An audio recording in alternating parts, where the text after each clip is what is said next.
মাটির ভেতরে হবে এই দৃশ্য কিনা শেষে আমাকে দেখতে হলো, কিন্তু আমার খুব জানতে ইচ্ছে করছে বাচ্চারা থলি ভর্তি মোহর অলংকার সব ছড়াতে ছড়াতে যাচ্ছে কেন, আর গোপালের হাত দুটোই বা ঘাট থেকে বেরিয়ে দুদিকে ঝুলছে কেন?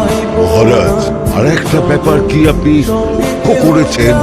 কি বলতো? গোপালের দেহ হারা কাঁধে করে নিয়ে যাচ্ছে। হ্যাঁ হ্যাঁ, ওই তো মন্ত্রী, সেনাপতি, জ্যোতিষী আর পণ্ডিত। আসলে গোপালের এই শেষ যাত্রা আমাদের কিছু শিক্ষা দিয়ে যাচ্ছে মহারাজ। এই যে দেখুন, যারা গোপালকে সহ্য করতে পারত না, এখন তাদেরই কাঁধে গোপাল যাচ্ছে।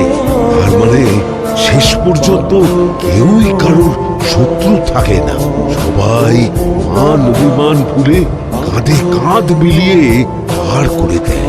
তাই তো, এই দৃশ্য তো সেই কথাই বলছে।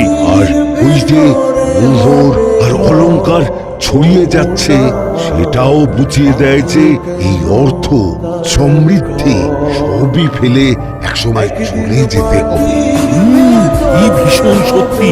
তো খালি হাতও বুঝিয়ে দিচ্ছে, খালি হাতেই আমরা সংসারে এসেছিলাম, আর খালি হাতেই আমাদের যেতে হবে।